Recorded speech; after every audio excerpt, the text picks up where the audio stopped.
আসসালামু আলাইকুম এভরিওয়ান, ওয়াসিফস মম কিচেন পক্ষ থেকে জানাচ্ছি সকলকে স্বাগত। আজকে আপনাদের সামনে উপস্থিত হয়ে গেলাম খুবই মজার আলু পুরির রেসিপি নিয়ে। আশা করছি এই আলু পুরির রেসিপিটি আপনাদের কাছে ভালো লাগবে।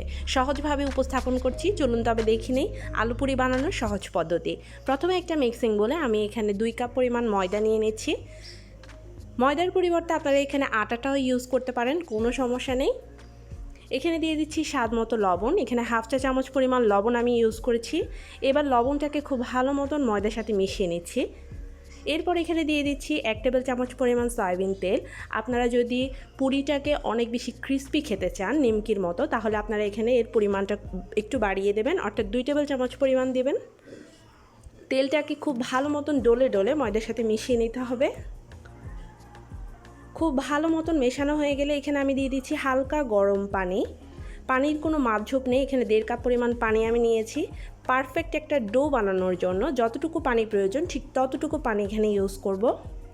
অল্প অল্প করে দিচ্ছি যেন ডোটা একদম পারফেক্ট হয়। একসাথে সবটা দিয়ে দেবেন না, তাহলে হয়তো একদম নরম হয়ে যাবে। অল্প অল্প করে দিয়ে আমি খুব ভালো মতন এই ডোটাকে মথে নিয়েছি।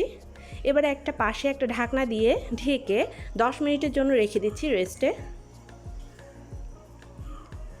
এই ফাঁকে আমি পুরটা রেডি করে নিচ্ছি। তার জন্য এখানে আমি 2টো সেদ্ধ আলু নিয়ে নিয়েছি মিডিয়াম সাইজের, আর এখানে পেঁয়াজ ভেজে নিয়েছি হাফ কাপ পরিমাণ। পেঁয়াজটাকে লালচে করে ভাজিনি, জাস্ট একটু নরম করে নিয়েছি। এরপর দিয়ে দিচ্ছি এখানে কাঁচামরিচ 2 টেবিল চামচ পরিমাণ আর ধনিয়া পাতা 2 টেবিল চামচ পরিমাণ।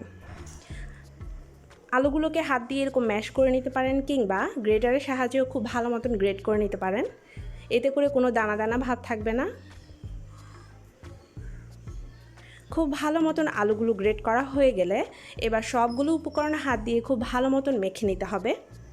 এখানে আমি লবণটা এখনও দিইনি, তাই এখানে আমি হাফ চা চামচ পরিমাণ লবণ দিয়ে দিচ্ছি। দিয়ে দিলাম এখানে হাফ চা চামচ পরিমাণ লবণ। এবার কাঁচামরিচ, পেঁয়াজ, ধনিয়া পাতা সব একসাথে আলুর সাথে মথে নিচ্ছি।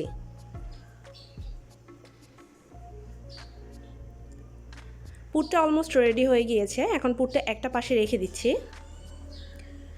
ফিরে আসলাম ঠিক 10 মিনিট পরে। 10 মিনিটের মধ্যে ডোটা কিন্তু একদম পারফেক্ট হয়ে গিয়েছে, দেখতে পাচ্ছেন অনেকটা তুলতুলে নরম হয়ে গিয়েছে।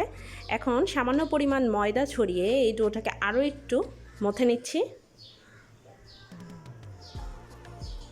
একটু ভালো মতন মথে নিলে এর ভিতরে যে এয়ার বাবলসগুলো আছে সেগুলো বেরিয়ে যাবে। 2টো খণ্ডে ভাগ করে নিলাম। এইবার এই রকম করে একটু লম্বা মতন করে নিয়ে একটা ছুরির সাহায্যে ছোট ছোট লেচি কেটে নিচ্ছি। ছুরির সাহায্যে কাজটা করলে সবগুলো লেচি একই সমান হয়। এইভাবে আমি সবগুলো লেচি কেটে নিয়েছি, একটা বাটিতে তুলে নিচ্ছি। এবার একটা পুরি আমি আপনাদেরকে বানিয়ে দেখাচ্ছি। হাত দিয়ে ঠিক এইভাবে আপনারা এই কাজটা করে নিতে পারেন। যদি হাতে সাহায্যে করতে অসুবিধা মনে হয় তাহলে সেই ক্ষেত্রে আপনারা রুটির মতো হালকা একটু গোল করে বেলে নিয়ে তারপর পুরটা দিবেন। এখানে খুব বেশি পুর দিবেন না, খুব বেশি পুর যদি দিতে যান তাহলে পুরগুলো কিন্তু বেরিয়ে আসবে বেলার সময়। অল্প করে পুর দেবেন আর মুখটা ঠিক এইভাবে খুব ভালো মতন সিল করে দেবেন যেন কোনোভাবেই পুরটা বেরিয়ে না আসে। তৈরি হয়ে গেল একটা। এবার হাত দিয়ে একটু চেপে চেপে এইভাবে একটু খানিকটা বড় করে নেবেন।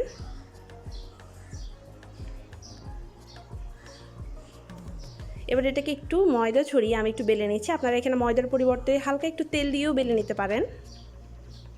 আর ভাজার আগে ময়দাটাকে খুব ভালো মতন হাত দিয়ে ঝেড়ে দিবেন, তা না হলে কিন্তু আপনার তেলটা পুড়ে যাওয়ার সম্ভাবনা থাকে।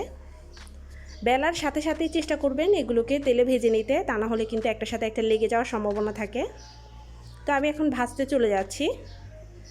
দেখুন এগুলো কিন্তু একদম পারফেক্ট হয়েছে। চুলায় একটা কড়াই বসিয়ে আমি পর্যাপ্ত পরিমাণ তেল দিয়ে গরম করে নিয়েছি। এখন আলু পুরিটা আমি ভেজে নিচ্ছি। একটু পরে দেখবেন নিজে থেকে তেলের উপর ভেসে উঠছে। এইভাবে যখন ভেসে উঠবে আর নিচের পাশটা যখন হয়ে আসবে আপনারা বুঝতে পারবেন, তখন উল্টে অন্য পাশটাও ভেজে নেবেন। এখন আমি উল্টে দিচ্ছি। খুব সুন্দর কালার এসেছে। অপর পাশটাও খুব ভালো মতন ভেজে এবার আমি তেল ঝেড়ে একটা প্লেটে তুলে নেব। তেলটাকে খুব ভালো মতন ঝেড়ে নেবেন যেন কোনো তেল টেল না থাকে এখানে।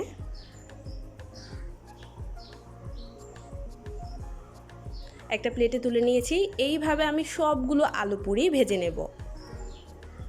সবগুলো আলু পুরি আমার ভাজা হয়ে গিয়েছে, দেখতে পাচ্ছেন মাশাল্লাহ করে কত সুন্দর কালার এসেছে। এই আলু পুরিগুলো একদম দোকানের মতো পারফেক্ট আলু পুরি।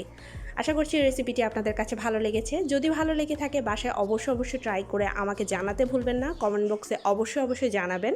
সবাই ভালো থাকবেন, সুস্থ থাকবেন। আগামীতে অন্য কোনো রেসিপি দেখার আমন্ত্রণ জানিয়ে আল্লাহ হাফেজ।